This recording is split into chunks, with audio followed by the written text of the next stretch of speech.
My stepmother didn't shout, she declared it. Standing in the garage doorway, rain pounding behind her, she locked eyes with me and said, "Get out of my house." No trembling, no regret, and my father. He just stood there, hands in his pockets, staring at the floor like losing me was easier than lifting his head. So I walked into the night with nothing but a duffel bag and a promise I didn't dare say out loud. Years later, when they showed up at my office door expecting money, they had no idea the girl they threw away wasn't the one opening it.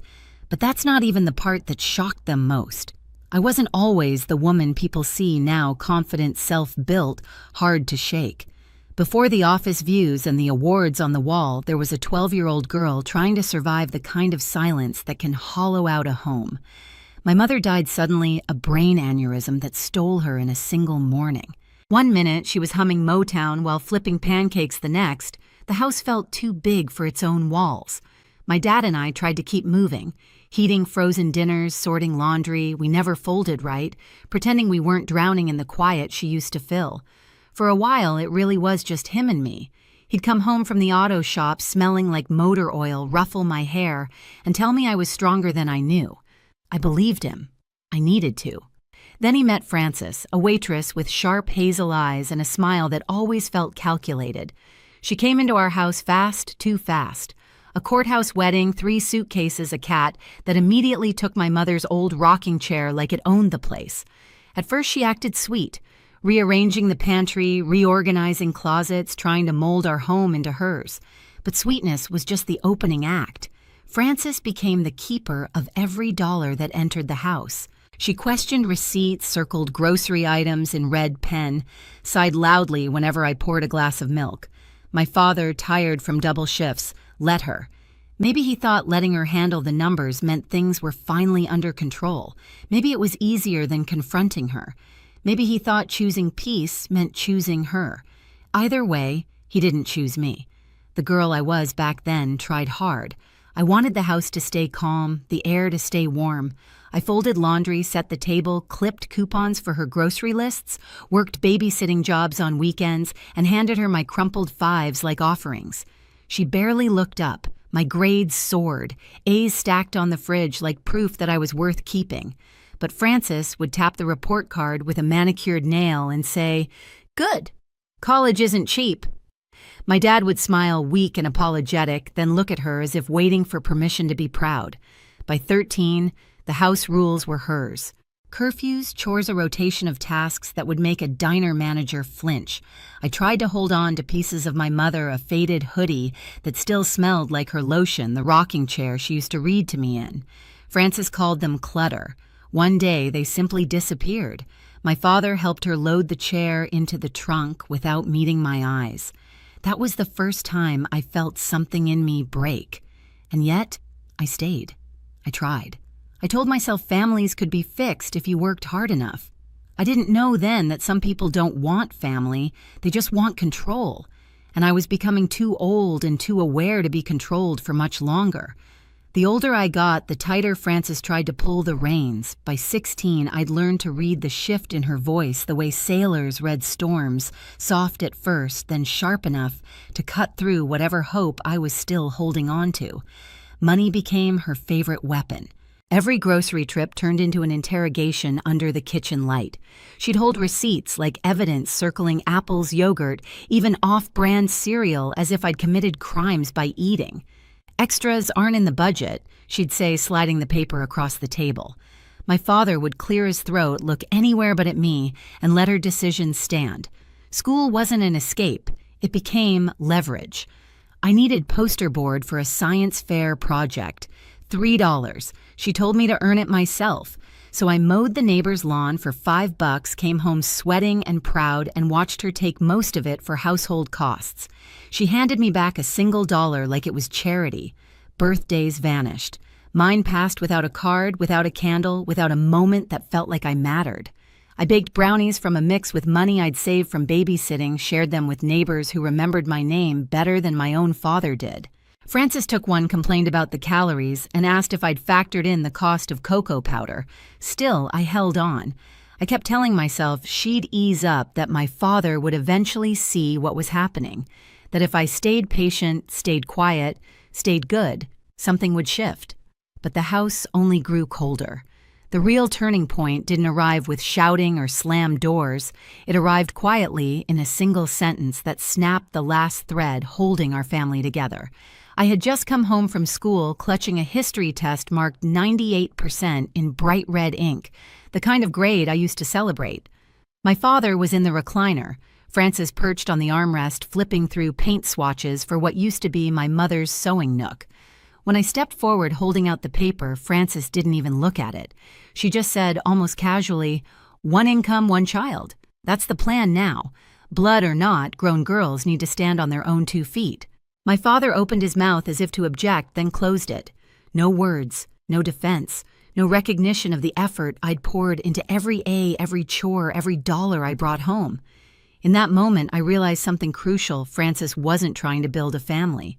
She was narrowing the house until there was no space left for me at all. And my father, whether through fear or loyalty, was going to let her. I didn't leave that day. People assume turning points come with explosions, shouting doors, slamming someone storming out into the night. But real breaking points, they're quiet. They settle into your bones long before anyone else notices. They remake you from the inside out. After Frances announced that the house had one income, one child, something inside me went still. Not numb, clear. The kind of clarity that comes when you finally understand a truth you've been trying not to see. I wasn't part of this family anymore. I was an expense, a burden to be minimized until I either broke or disappeared. So I made myself disappear on my own terms. I started small. I worked more shifts at the fast food place off Atlantic Boulevard, slipping my uniform into my backpack before heading out each morning. Frances assumed I was lingering at school. My father never asked. I saved every tip that didn't get snatched out of my hands, hiding the cash in a coffee can labeled college and stashing it under the loose floorboard beneath my bed. I studied harder than ever, not because I hoped Frances would notice, but because I needed a future she couldn't reach. History summaries scribbled on index cards, marketing blogs printed in the school library, college brochures tucked behind textbooks so Frances wouldn't find them and call them wishful thinking. At home, I learned to blend into the background. I moved quietly, spoke softly, avoided fights, not out of fear, out of strategy. I realized something powerful at 16. Silence is camouflage. When you stop reacting, people who thrive on control can't find leverage. They can't twist the knife if you stop bleeding for them. So when Frances nitpicked the price of fruit, I nodded. When she took most of my babysitting money, I let her. When she bagged up half my clothes for donation, I folded the empty drawers without a word. She thought she was winning. What she didn't know was that I was building something she couldn't see, something she couldn't stop. My quiet plan. By 17, I had mapped out my escape down to the hour. I applied for scholarships in the school computer lab during lunch. The guidance counselor helped me format my essays, believing every word of my self-motivated, highly disciplined persona. She didn't know those traits were survival mechanisms. I researched community colleges in St. Augustine, the closest place I could imagine rebuilding a life. I figured out the bus routes. I checked which campuses had work study. I printed everything, slid the papers between pages of a novel Frances would never touch. But the most important part of the plan wasn't the scholarships or the grades or even the money hidden under my floorboard. It was my Aunt Dana. She was my mother's younger sister, the only adult who still wrote me birthday cards even when Dad forgot to mention it. Sometimes she'd call the house, her voice warm, with the kind of love that isn't loud but steady, like a porch light that never burns out. I never told her how bad things were, but she always knew enough to ask questions in the soft way nurses do when they're searching for the truth behind your answers. One night, standing alone in my room, listening to Frances criticize the electric bill through the wall, I wrote Dana a letter. Not a confession, just the facts. Just enough to say I might need you soon. I sealed it, hid it in my backpack, and waited for a moment when Frances wasn't watching the mailbox like a hawk. That letter was my lifeline before I even knew how much I'd need it.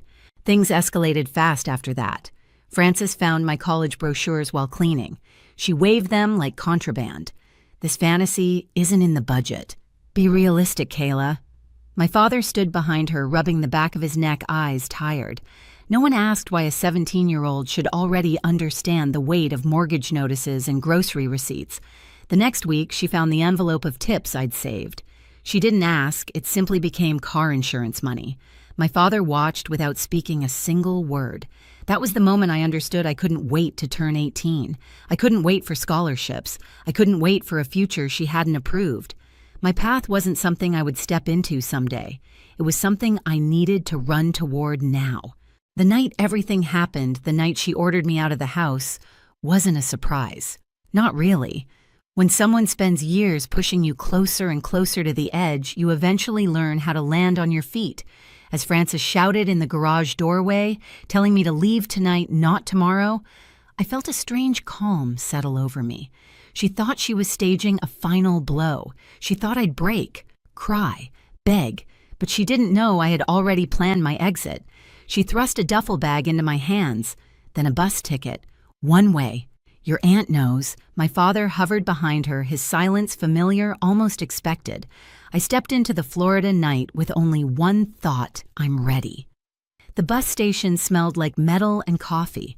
The ride was long and dark, but I watched the streetlights flash past like mile markers leading me toward the life I'd been building in secret. When Dana opened her door hair in a messy bun, flannel pajamas, eyes wide with worry, I stepped into the warm glow behind her and felt something I hadn't felt in years. Relief, safety, possibility. She didn't ask for explanations. She didn't demand proof. She simply said, "You're staying as long as you need." And for the first time since my mother died, I believed someone, because the quiet plan I'd built piece by piece had finally carried me to a place where I wasn't a burden, where silence didn't punish, it protected. I didn't know it then, but everything that came next, the success, the power, the revenge, would grow from that moment when I realized I wasn't helpless. I was free. Success didn't land on me overnight. It built itself through years of late nights, community college classes, small marketing gigs that slowly turned into real clients, then into a portfolio, then into the agency I run today. By 32, I had a full team, a downtown office overlooking the water, and the kind of stability I used to dream about when I was 17 on a Greyhound bus. I thought that the life I built, was finally protected, but the past has a way of finding the door. I was in a meeting when my receptionist buzzed, voice uneasy. "Kayla, your family is here." The word froze me. Family. I opened the security feed. There they were. Frances stiff in a floral blouse, clutching her purse like armor. My father a few steps behind her, hands deep in his pockets, eyes glued to the floor, same posture he wore the night he let me go. "Send them up," I said. They emerged from the elevator as if entering a hotel lobby, not the business of the daughter they abandoned. Frances took in the glass walls, the awards, the team area, humming with work. "So this is where you ended up," she said. "Impressive. You did well for yourself." My father gave a shy nod. "We're proud of you." The words landed hollow. I stayed standing behind my desk. "What do you want?" Frances didn't hesitate. She sat down uninvited, pulled out a manila folder stuffed with printouts, articles about my company, revenue estimates, screenshots of interviews I'd done. "We've been researching," she said. "A successful woman like you can understand the pressure we're under." She slid a page across my desk, a number written in thick marker, $150,000. "For a condo," she explained, "and Wayne's medical needs are piling up. Family supports family." My father added quietly, "It'd really help us, Kayla. You can afford it." Something inside me stilled, not fear recognition. The same entitlement Frances wielded in Jacksonville, the same silence from my father, as if the years between us had never happened. "No," I said. Frances blinked. "No, but I'm not giving you anything." Her smile cracked. "You owe us. We housed you, fed you, raised you." "You kicked me out," I said evenly, and he watched. My father flinched. Frances scoffed. "That was a misunderstanding. Look how independent it made you." "That wasn't independence," I said. "That was survival." She leaned forward. "We drove all this way expecting respect." "You drove all this way expecting a payday." Her voice rose. Ungrateful girl, I pressed the intercom button. Security to my office. Frances shot to her feet. You're throwing out your own family. You made that choice for me 15 years ago. 2 guards stepped in. Calm professional, please escort them out, I said. Frances screamed all the way to the elevator. Insults, accusations, rewrites of history. My father mumbled my name, once barely audible, before the doors closed. When the elevator sank out of sight, the office fell into a calm I'd never known as a teenager. A chosen silence, a controlled one. But the confrontation wasn't over. 3 weeks later, after a client lunch, I walked out to the parking lot and found my car blocked by a beat-up sedan. Frances burst out, face-twisted voice shaking with rage. "You think this is over?" she yelled. "You will give us that money." My father stayed in the driver's seat, eyes fixed on the steering wheel, doing what he'd always done, nothing. Frances came closer, grabbing my arm hard enough to wrinkle my sleeve. "You owe your blood." I stepped back. "You're violating the restraining order." Leah beside me was already recording. Police arrived within minutes. Frances was handcuffed, still shouting my name like a curse echoing down the street. My father never stepped out of the car. As the cruiser door shut on her, her voice fading behind the glass, something inside me finally settled. Not triumph, not revenge, just closure. And the knowledge that this time the door closing wasn't hers, slamming on me, it was mine locking the past out for good. The strange thing about closure is that it doesn't arrive with applause. There's no cinematic swell, no triumphant soundtrack, no moment where the world acknowledges what you've survived. It comes quietly, almost shyly, like a change in the weather. You only notice it when you realize the air isn't heavy anymore. After Frances's arrest, after the paperwork and statements, and the kind of conversations no one ever imagines having with police officers, I went home and sat in the stillness of my living room. No chaos, no raised voices, no footsteps pacing outside my door. Just silence, not the silence I grew up with, the suffocating kind. This one felt earned, owned. For years, I'd carried the shadow of that garage night inside me. The slammed door, the bus ticket, the weight of my father's silence. It shaped how I worked, how hard I pushed, how fiercely I protected anything I built.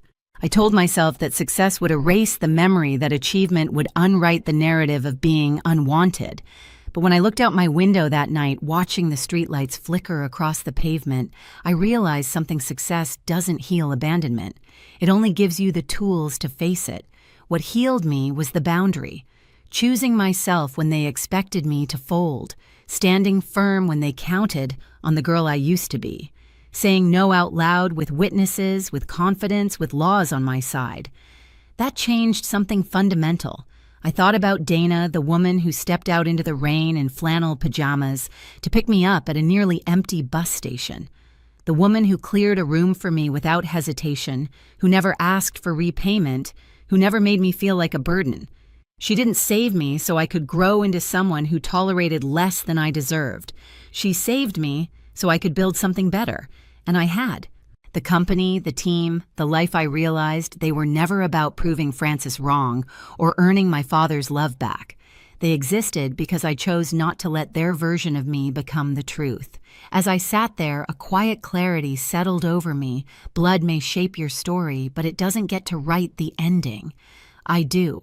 There's a kind of peace that doesn't come from winning, it comes from finally choosing yourself. My stepmother's voice, my father's silence. The years of being treated like an afterthought, none of it defines me anymore. The door they closed on me at 17 no longer hurts. It only reminds me how far I walked without them. And the truth is, simple blood doesn't build a family. Behavior does.